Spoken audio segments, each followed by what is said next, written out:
following is a non-verdict-based research versus show. The stats of the individual characters are not taken into consideration when determining aspects of the fight. However, the characters themselves are going to be represented in their fullest capacity outside of stats. This is versus universe.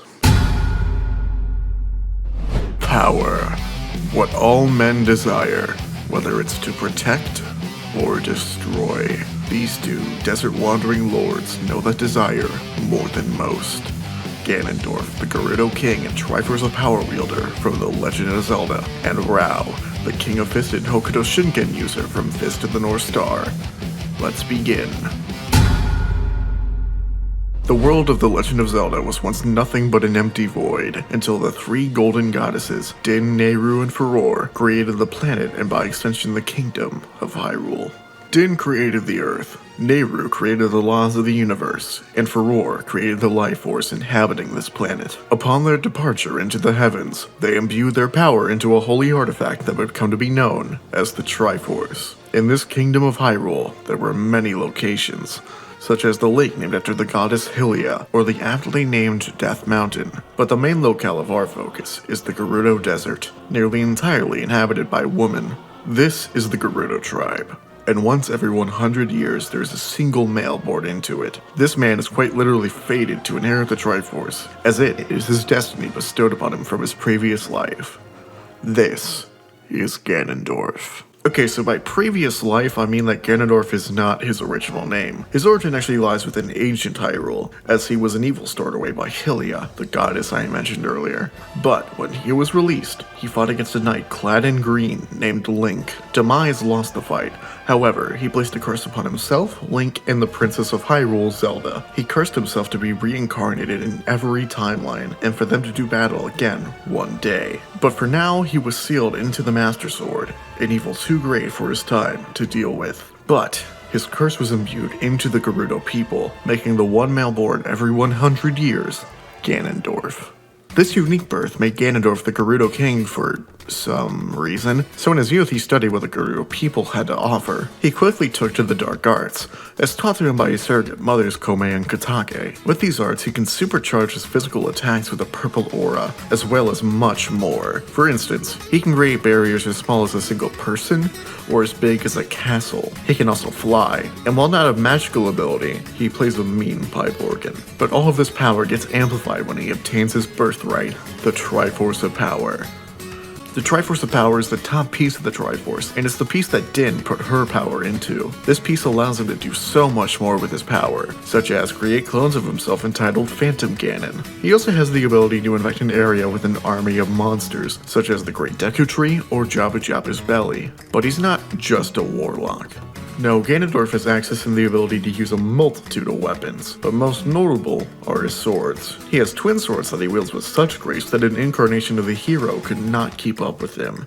He also has a sage's sword from the time he was being held captive by the sages and decided he didn't want to anymore. So he just broke the chains on his hands, grabbed the sword he was stabbed with, and then proceeded to choke a bitch. He's proficient enough with a single blade, though he did lose a one-on-one duel with this sword. He's also fairly proficient with a trident. With this power, he aimed his sights at Hyrule Castle, infiltrating by gaining the king's trust. However, his nefarious plans proved too great, and he plunged the land of Hyrule into chaos in a mere 7 years. But the hero came back to end the life of whoever was responsible. Ganondorf was ready for this attack, or so he thought. The hero managed to end his human form, but as Ganondorf raised his right hand, it glowed a brilliant yellow light. As the Triforce of Power transformed him, he was no longer Ganondorf. He was Ganon.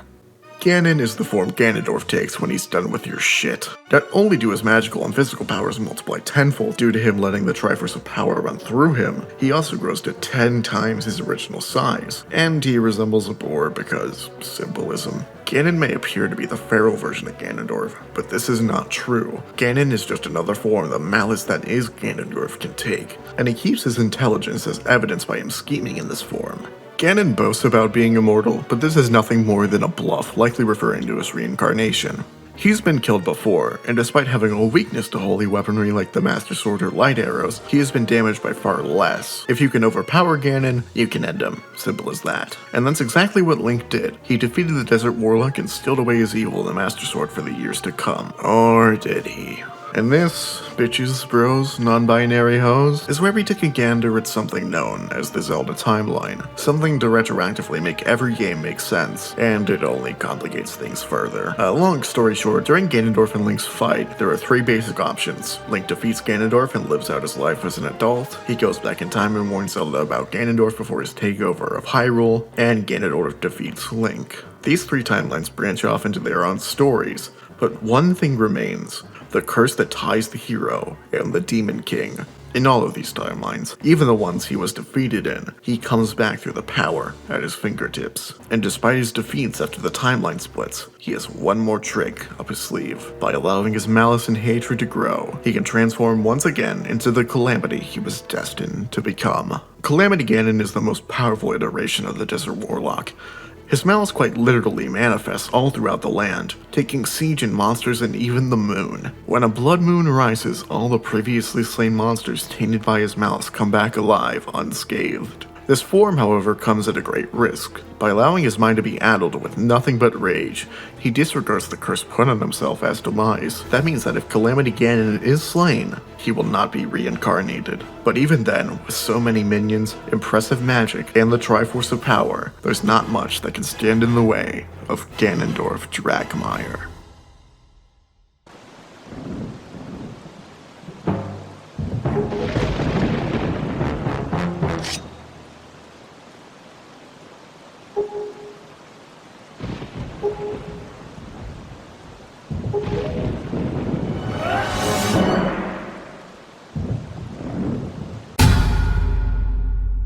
Once a part of China, the isolationist nation of Ashura was known for two things: the fearsome warriors they created and the fact that nobody ever left the country, since the punishment for doing so was death. However, a man named Juke saw three boys that were orphaned, and through either mercy or because he saw their potential, he cast them away to be the sons of Ryuken, the master of Hokuto Shinken. These boys included the baby Kenshiro and the pacifist Toki, but our focus is on the steadfast Raoh.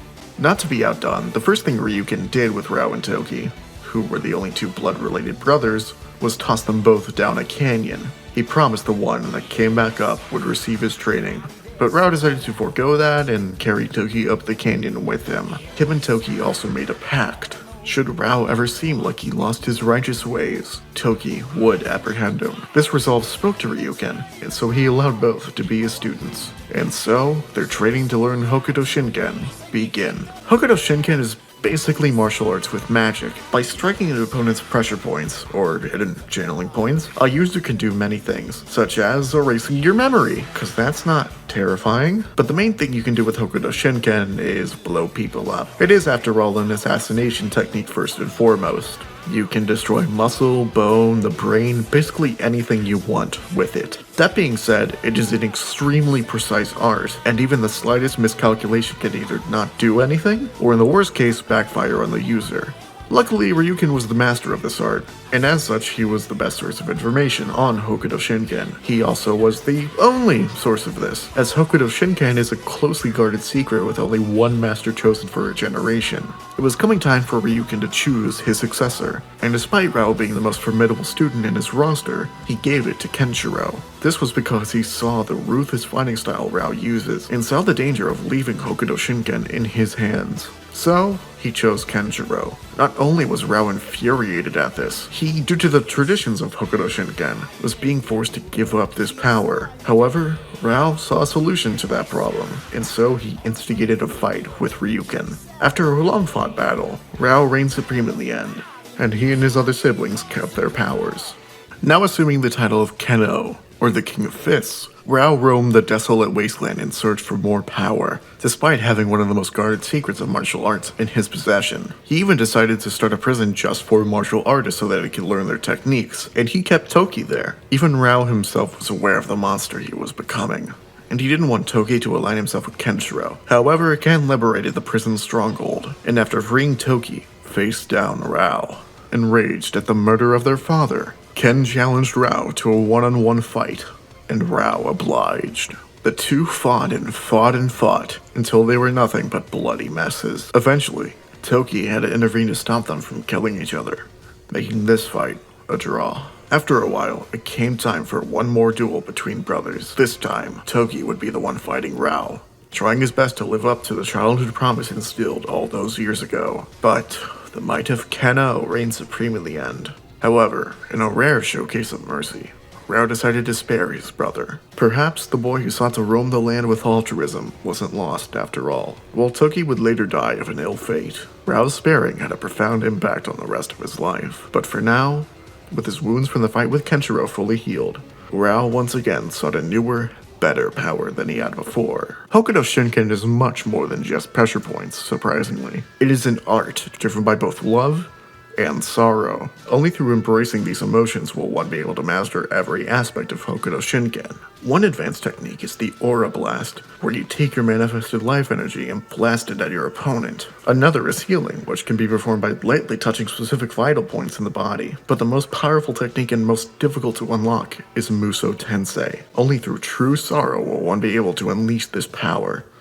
But once they do, they become nigh unstoppable. Muso Tensei is essentially a state of nothingness, where the body is impervious to physical attacks, as they just phase through the body. It also allows the user to commune with the dead. Raoh, in his search for this ultimate power to defeat Kenshiro, decided to kill his unrequited love and Ken's fiancée, Hyuria. However, when he went to strike her down, he noticed that she was dying of an illness. Taken aback by her determination in the face of certain doom, Raoh instead put her into a coma to slow the spread of her disease.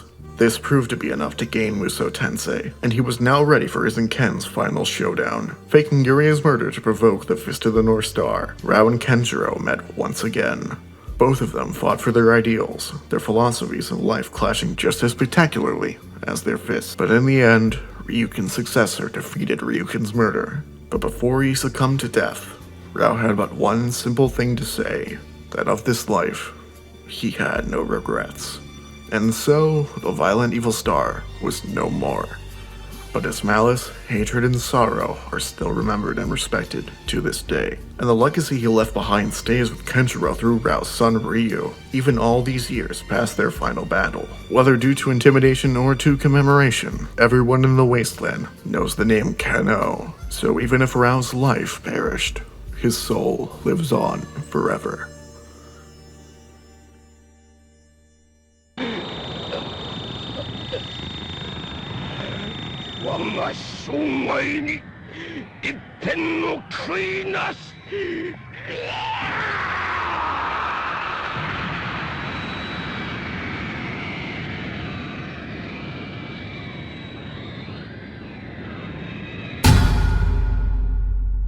We open to a calm desert, with nothing but barren sand for miles upon miles. Raoh is traveling this road to look for more fighting styles across the land, whereas Ganondorf is looking for more civilizations to conquer. They are both on horseback, traversing, and after a fair amount of time, Ganondorf notices Raoh and travels towards him. You there? What brings you out to the desert? Raoh, stoic as ever, humors the Gerudo. I am in search of power. Power, you say? Well then. He then brandishes the sage's sword, readying himself for combat. I can provide. Raoh notices this. Foolish whelp, do not mistake me for some inexperienced wanderer. Raoh, while not having a sword to brandish, still imbues a warrior stance while atop his horse. He and Ganondorf rush at each other, riding side by side after turning at a split second. Ganondorf swipes his sword at Raoh as they ride, but each slash is expertly dodged by the Hokuto Shinken user. Eventually, one swipe is caught by Raoh, and he takes the opportunity to try and break the sage's sword, to no avail. Ganondorf takes this opportunity to slash once again at Keno, but barely misses his flesh. Instead, he knocks off Raoh's helmet, and it rolls along the sand as their steeds ride right past it. Raoh, not to be outdone, decides to fully tackle Ganondorf off his horse, in the process knocking himself off his own. Raoh prepares a deadly strike towards the Gerudo, but as he does, Ganondorf creates a magical barrier around his body, and Raoh backs away in pain. Taking the time to confirm their whereabouts, Ganondorf says to the King of Fists, I can see the power you command. What is your name? My name is of no importance. All that matters to me now is your demise. You hardly understand. My whole life is Demise. Ganondorf then lunges at Raoh, a purple aura enveloping his fist as he readies the iconic Warlock Punch. The attack connects, and it launches Raoh into a faraway tower. Ganondorf then teleports to this location and slams Raoh's head into the sand below. He then summons energy bolts to crash into Raoh, but the brother of Kenshiro quickly rolls out of the way of these attacks. Regaining his footing, Raoh then tries to strike where Ganondorf is, only for his visage to fade. The Gerudo King then ominously laughs from a secluded location and taunts Raoh. Consider this a test, nameless man. A test of strength. If you can reach me, I will show you the power that you seek. And then, a large barrier is raised around Raoh, and a curse is laid upon the sand that they were once fighting on, and numerous monsters occupy the area. Bokoblins, Moblins, the Zolfos, Stalfos, Keese, almost every enemy at Ganondorf's disposal is summoned to this battlefield. Raoh wastes no time in proving his strength, as he takes the nearest Bokoblin and rips its head clean off in one fell swoop. He then begins to attack all the monsters after the decapitation, and makes short work of all of them. No monster at his disposal can face the might of Keno, not even the mightiest Moblin. With one push of his fingers, Raoh puts one of the Moblins into paralysis, and uses it as a battering ram to tear apart the other monsters. Ganondorf, monitoring his progress from far above, decides to pull out his trump card and summons his Phantom Self to fight Raoh. The battle is hard fought. Phantom Ganon does get a shot in on Raoh's chest, but in the end, Raoh still remains victorious over the Phantom. Ganondorf descends into the barrier he created, and Raoh scoffs at him. Those toys are too much for you. Toys, do not mock me. We haven't even begun! And just then, the Triforce of Power emerges from Ganondorf's right hand, and the resulting shockwave shatters the barrier he himself created. Raoh stands still by digging his feet into the sand, as he stands in awe of the sheer might of the evil king's right hand. As he steadies himself, he realizes what he must do. Taking a deep breath, Raoh activates the most sacred part of the Hokuto Shinken, Musou Tensei. Now being able to phase through Ganondorf's shockwave attack, Raoh calmly begins walking towards the Gerudo, taking stride in each step. That power is admirable. But in the end, nothing can match the Hokuto Shinken. After he says this, Raoh sends energy blast after energy blast through the still ongoing shockwave, causing the Gerudo King to be knocked out of the pose he was in, which in turn causes the shockwaves to subside.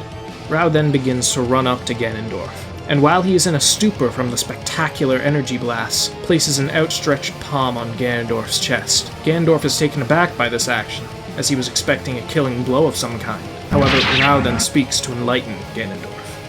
You were fated to die in 3 days, Desert Wanderer. Goodbye. Raoh then begins to walk off, but suddenly a burst of energy erupts behind him. I don't care! Even if I do die in 3 days, I will spend those days hunting you down. You said you wanted to see my power. Well, I'll show you who I really am. The Triforce erupting from his hand, a light enveloping the desert sand, the sun finally set. Ganondorf's true form is finally revealed in the light of the blood moon. He is now Ganon. So the man is a monster. Now, let's see which of our power reigns supreme. Ganon, instead of responding, just lets out a blood-curdling roar.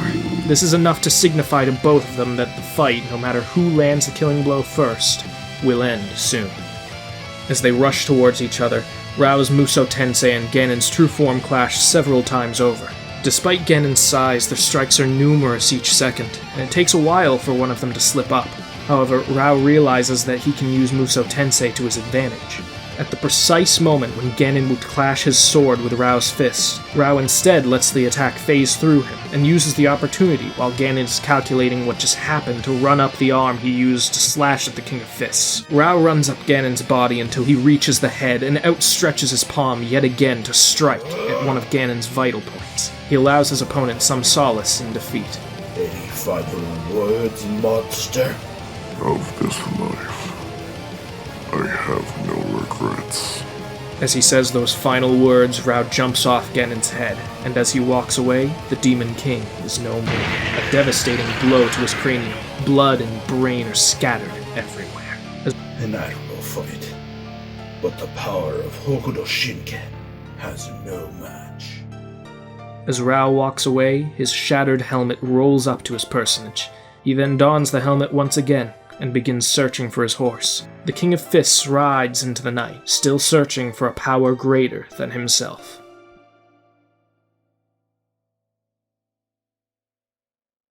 As they rush towards each other, Raoh's Musou Tensei and Ganon's true form clash several times over. Despite Ganon's size, their strikes are numerous each second, and it takes a while for one of them to slip up. But eventually, Ganon manages to slash at Raoh, landing a devastating strike at the King of Fists' chest. Raoh, taken aback by the attack, tries to regain his composure to no avail. Ganon smirks as he prepares a massive magical attack, but before he strikes, he decides to tell Raoh something. Do you know something about malice? It, just like me, never dies. However, you're just a man. Even if I die in 3 days, my soul will find a new host. But you, well, you were fated to perish by my hand. As he finishes that sentence, the huge purple magic he was readying is unleashed, and instantly eviscerates Raoh. He then powers down from his Ganon form. You were no match for the power of the Triforce. The helmet of Keno then rolls up to Ganondorf's foot, and with a smirk on his face, he crushes it without a second thought. He then flies away from the scene of the fight, and looks for another city to conquer.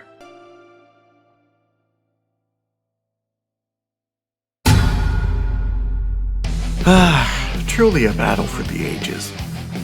Is that cynical since I wrote it? Or whatever.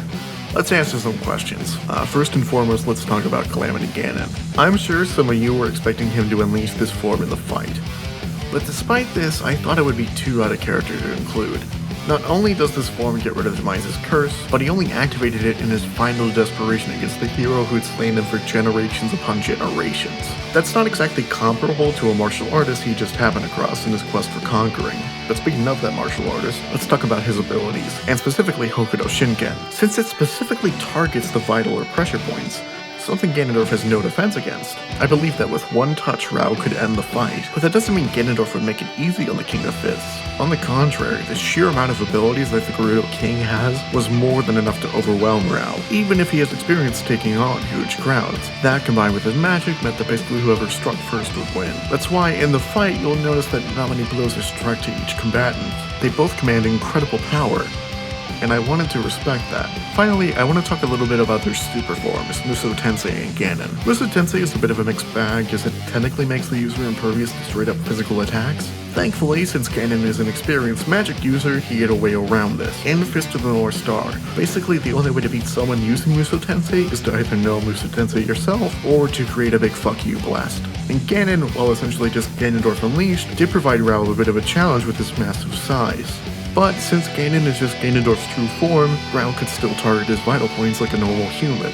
Which, I mean, he is a big monster, but underneath all that, he's still technically human. Technicalities. I love these so. So overall, both of them had the power to end the fight with one blow.